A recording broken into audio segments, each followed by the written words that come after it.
In this panel, we are now going to turn not away from geopolitics, but into the blend of politics and geopolitics that is climate action. We're going to look at some key insights from E3G's work, our analysis and practice in the political economy of climate action, which is what we do every day at E3G. As E3G marks 20 years, and we're looking together at the state of climate politics, we reviewed some of our collected insights from our work, from over more than a decade of analysis of political economy in more than 30 or around 30 countries, as well as our international and sectoral work. Our purpose, of course, is to look at these, not just to give you some interesting analysis and facts and perspectives on the state and trends of climate action, but also to see where these insights can inform and improve our effectiveness.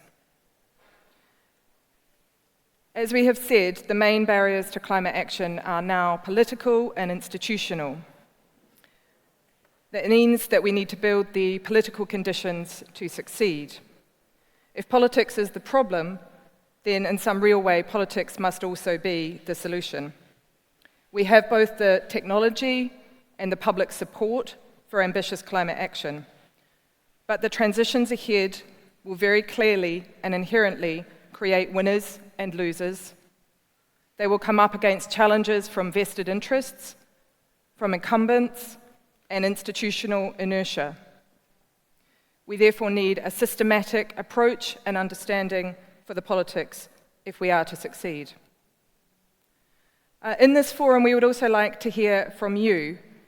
So I have a question for you, for the audience. You will shortly get one of those QR codes pop up on the screen. And the question is, what is your definition of climate politics? And we will take a look at the answers later in the session.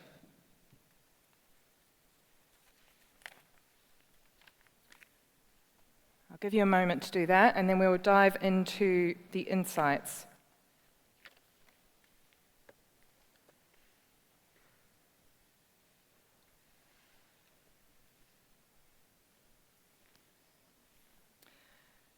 And here's our first insight. E3G analyzed a few years ago where would the emissions be and what kinds of political spaces. And the trend very clearly is that the majority of greenhouse gas emissions now originate in more restrictive political spaces, and also that political spaces as a whole are becoming more restricted. Global emission trends are now driven in countries that have or have moved into more restrictive political and closed political spaces. Democratic systems emissions share has dropped from about half in 2010 to about a third of emissions in 2022. On the other hand, autocracies have risen in their share of emissions from about 48% in the same period to 63%.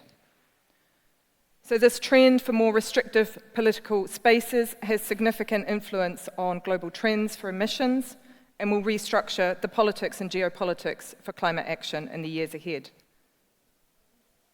While public mobilization has been a critical driver at key moments, think the Greta-led wave of school strikes, the Green Wave in 2019, this may not be the case. We cannot rely on it everywhere or always.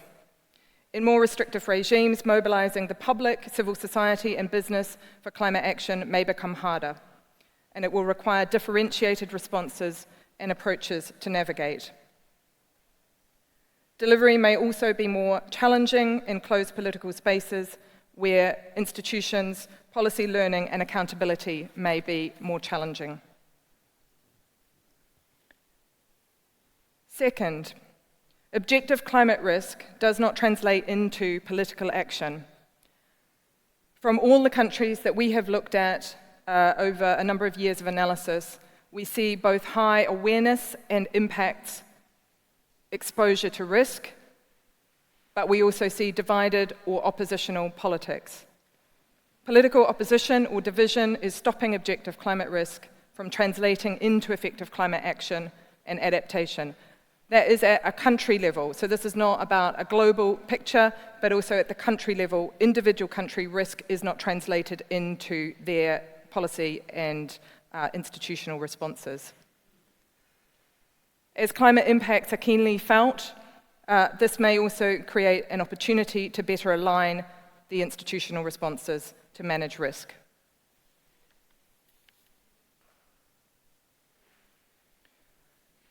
Third, and we'll talk about this more on the panel, competition is increasing to be the technology maker and not the taker. It's come through today. The clean tech headwinds have very much been one of the positive pro-climate stories of recent years. Cheaper renewable energy and electric vehicles are driving rapid deployment, although we did hear that this is not even in the distribution.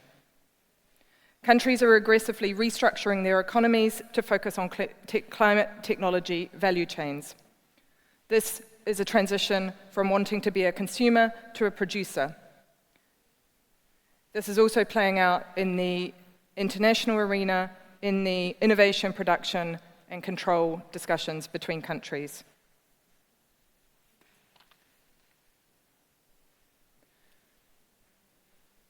Fourth, another mismatch is that objective public support for climate action does not translate into political action.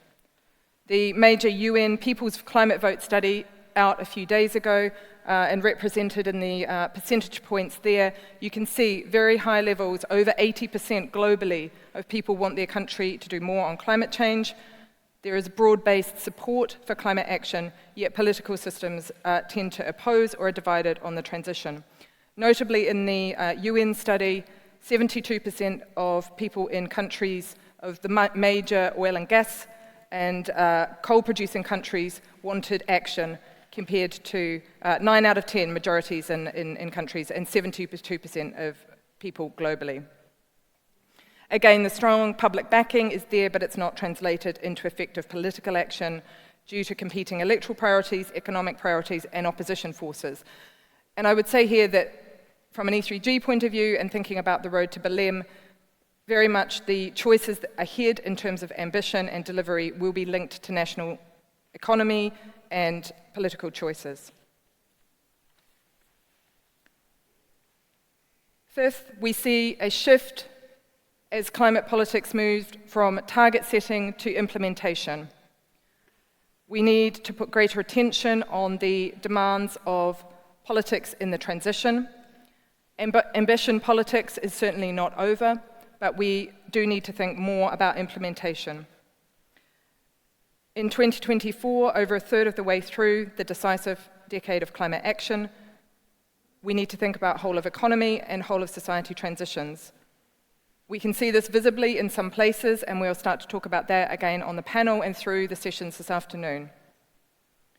Most countries are in principle committed on climate action, with net zero targets approaching 90% of global greenhouse gas emissions, but no country has the political and institutional conditions for climate safety, and the next phase will therefore be highly complex, challenging, and resource intensive.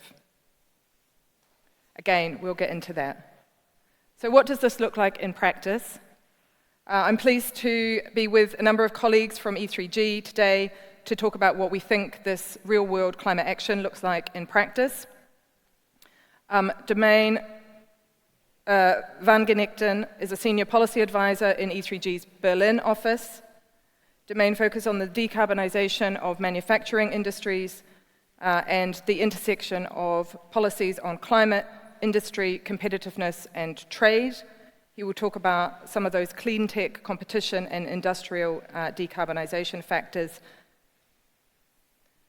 Roxana Delafiamore is a senior researcher in place-based transitions in E3G's Brussels office. She will focus on the politics of climate action on the ground as she sees it across Europe and the growing ecosystems of non-governmental stakeholders driving climate action. Finally, Chris Littlecott, our Associate Director for Coal to Clean, Chris will reflect on lessons from the past 15 plus years working on climate diplomacy, geopolitics, and politics in relation to coal power generation, and some of the lessons that we may take forward thinking about the goal to triple renewable energy deployment by 2030. So with that, I'm going to join the panel and turn to Domain first. So thinking about industry and clean tech, which has come through a number of times today, how do you see the dynamics changing? What has the last 5 years brought? And what does it mean for climate politics? Just check. Okay, this works. Thanks, Carla. So I work on a bunch of sectors, basically, that traditionally have been labeled hard to abate. I think if you look at the sort of like state of discussions, like 10 years ago, we were thinking, these sectors will take a bit longer for them to decarbonize, to transition. We'll do a bit of energy efficiency here and there, and maybe in a few dozen years, a bit of CCS on the back of it. I think those dynamics have completely changed in the last 5 years or so. First, on the back of the hydrogen hype, we've seen real investments happening in some of these sectors, real sort of like technological innovation happening. And sort of 5 years later, we kind of know now that about 80% of industrial heat can actually just be electrified with existing technologies. So we're really at the cusp of a sort of great electrification revolution in this sector, same as we've seen in transport buildings, etc.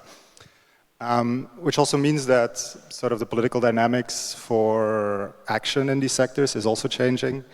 We used to, or we, like a lot of businesses, used to fear being undercut by competition from, low ambition, carbon-intensive economies.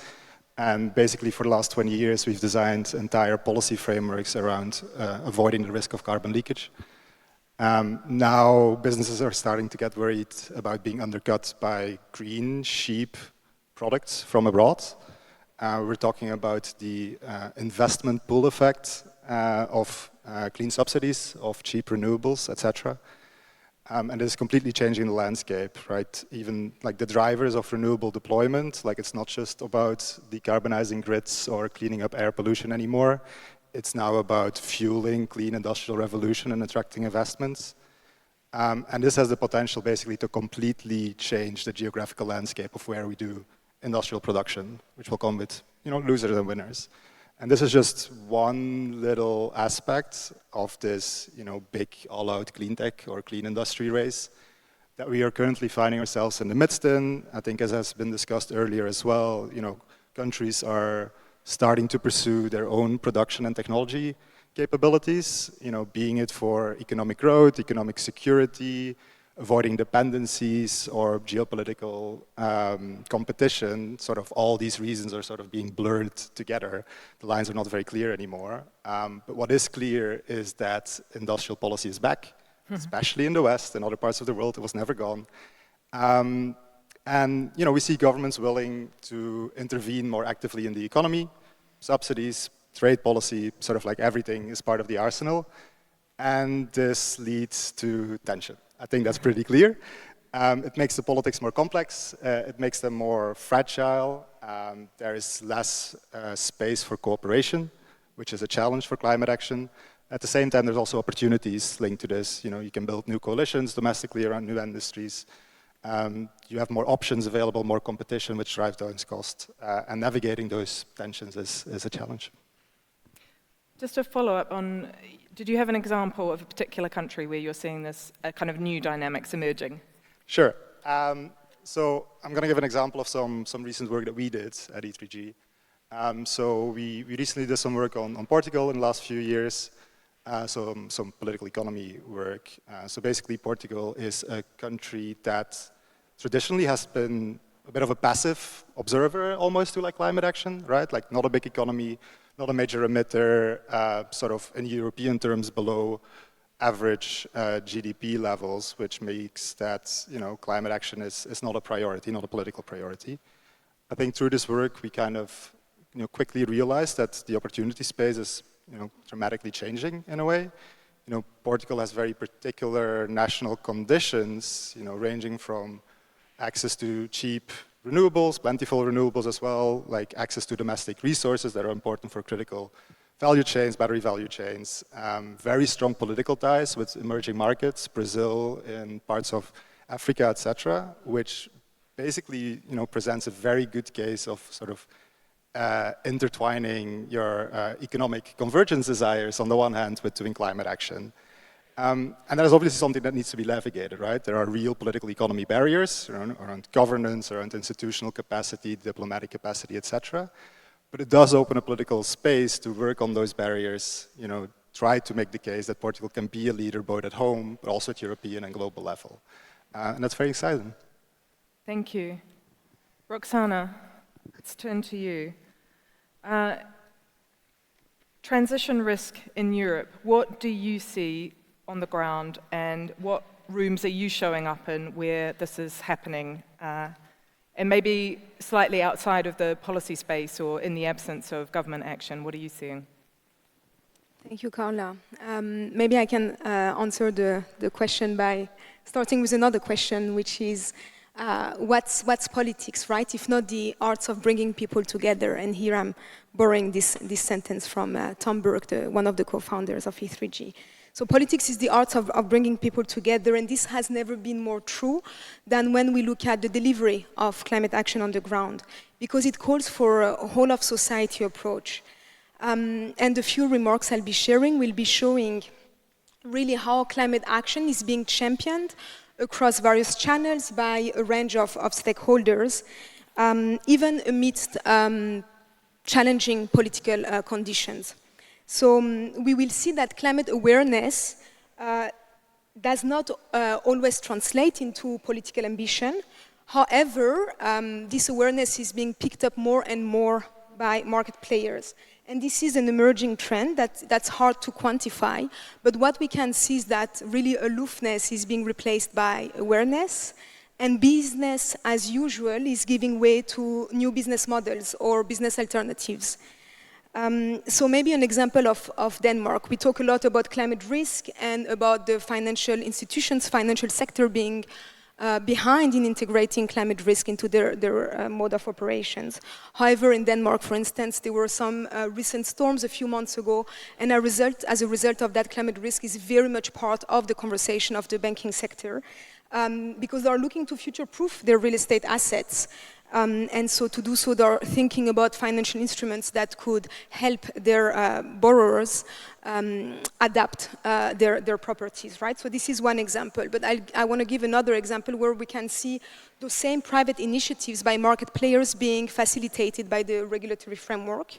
So in Poland, for instance, the previous government, before the election that took place last year, was peace, right? It was a conservative, populist government, and not exactly your climate-friendly government. So you wouldn't expect this country to now have become the third largest generation for solar power in Europe after Germany and Spain. How did that happen? Because of some measures that were adopted by the previous government, such as feed-in tariffs or very generous remuneration schemes for prosumers. And this has led to a massive uptake of solar PVs in the country by prosumers. The solar generation capacity has 10x'd in just 5 years. The industry has followed through. They managed to build a very strong installer base, so strong that those same guys are now working in Spain and exporting their skills there to install solar PVs there. They are also now transitioning to installing heat pumps, for instance. So really the industry delivered. So what was the incentive of the government for doing so? Was it climate action? Absolutely not. The incentive was to diversify their energy mix. And why were people just completely being on board is because they just wanted lower bills. So I think this provides a really good examples of how concerns linked to energy security, to cost of living, which we will see more and more, those can really drive climate impact. And this was achieved because what ended up being a clean energy policy really served as a vehicle for the political priorities of the government at the time. So the main lesson here, I think, to keep in mind from the Danish example I just gave, from Poland, but we can see that across the board, is that buy-in can be won when we speak to the motivations and the core interest of the key stakeholders. And it can also be won by making the new thing more attractive than the old, right? So they were not targeting their coal mines in Poland, they were just like building up renewables. And doing those two things, I think, speaking to the motivation of people and making the new thing more attractive than the old, can really drive climate action forward while preventing backlash, even when there is obstructive political spaces. And I think these are very valuable lessons for the time to come. Thank you, Roxana. Turning to Chris and perhaps casting back a little bit further, the picture on global coal, which, Chris, you have been following intently since about 2008, what are the trends and what have the dynamics been? What have you seen change in that time? Thanks, Carla. So I feel like there's a really important thing that we need to stress, which is that actually changing things in the real world itself can be a changer on politics. And so often our community tries to focus on changing policy, but actually stopping stuff getting built or getting stuff built can in itself be that catalyst. And we've seen that then through the power of example and building momentum and creating norms, you can then have a real snowball effect. So starting in the real world and really deliberately amplifying that has been very impactful. And we actually don't need to look far for a success story. We're here in a bit of UK grandeur from the era of empire and of the Industrial Revolution and coal power. We're in the city which had the first coal power station in the whole world. And 15 years ago, UK government and UK industry wanted to build a whole new generation of coal power plants, which seems quite incredible at the time of the Climate Change Act and wanting to be a leader on climate. And thankfully, 15 years ago, the last Labour government under Ed Miliband said no new coal without CCS, and then as we're in an election period, I will be extremely even-handed and say the Liberal Democrats then took over and Ed Davey introduced electricity market reforms and ruled out long-term contracts for coal. And then the Conservatives took over and agreed to a coal phase-out and created the Powering Past Coal Alliance. So we should actually congratulate politicians from all three parties that they have all done the right thing on coal. And the UK is now a success story. This year, by the end of September, the last UK coal power plant will close. And when we think around the UK's cultural impact internationally, that is actually a really important message and story that needs to be told. You know, Alok Sharma wanting to consign coal to history at COP26. The UK is actually doing that. And we went from 40% coal in 2012 to less than 2% in a decade. So it can be done.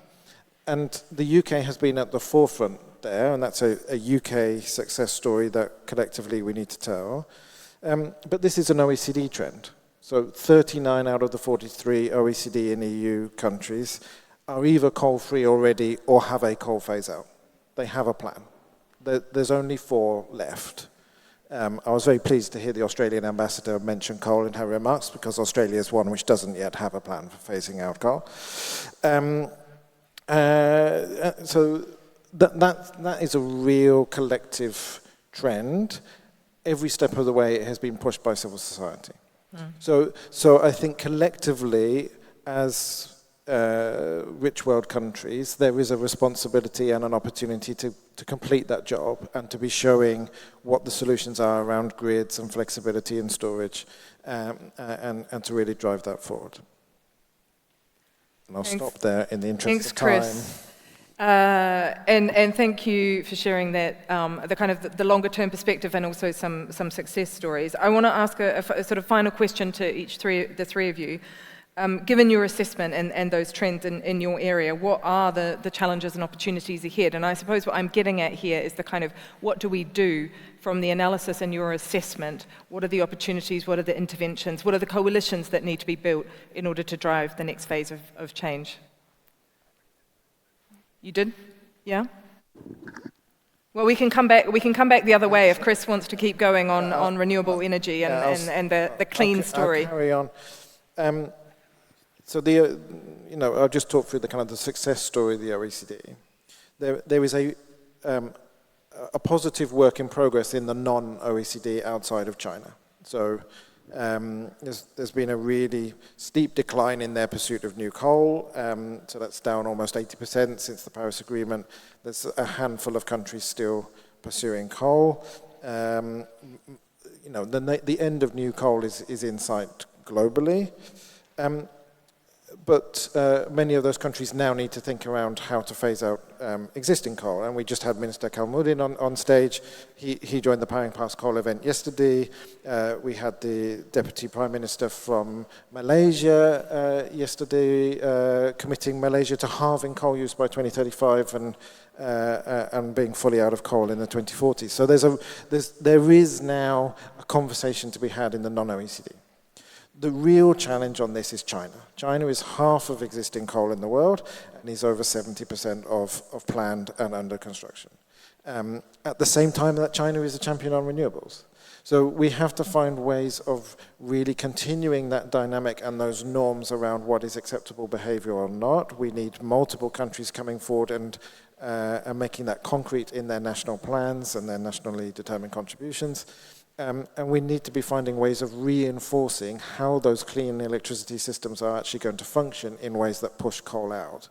And actually finding the sweet spot for China on that is the key to unlocking then the whole of the global transition. Thanks, Chris. Roxana. Yes, I think this is a great question. Because going back again to politics being the art of bringing people together, I think the opportunity space is big, is large, is much larger than we think, right? And one actor that has been acting as an orchestrator of spaces where multiple stakeholders can come together are cities. Cities really play a key role at the forefront of the delivery of the climate action, because they are at the level of administration the closest to the people, but because also that's where the climate impact is felt, is the more acute, right? And it's most felt. So I think really new unconventional alliances can be built by cities where action can align with local and subnational priorities, even in challenging political spaces. And they can really act as that convener of ecosystems of like-minded champions. And finally, there is often a big issue that's brought up is the lack of capacity. And I think when you act together with others, within those alliances, within those coalitions, that's a great way to, in a way, fill in that capacity gap. And again, also prevent backlash, so cities.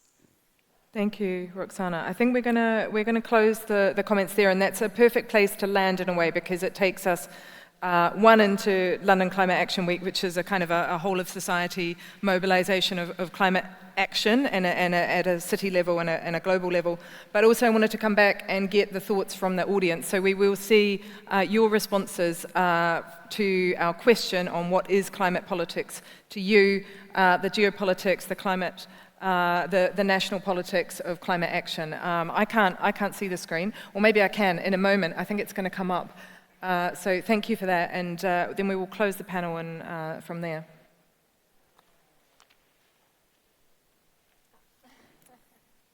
Here we go.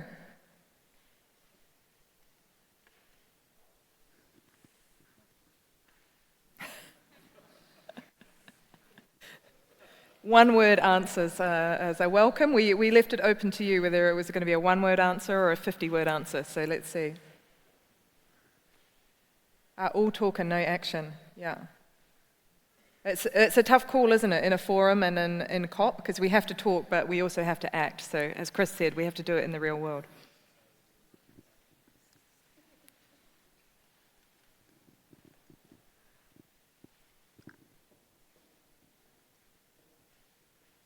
But on the other hand, get people in the room and hammer it out. So yeah, we do have to talk. Trust, survival, divided, lobbying, brutal geopolitical forces with a nice smile, interconnected, convoluted.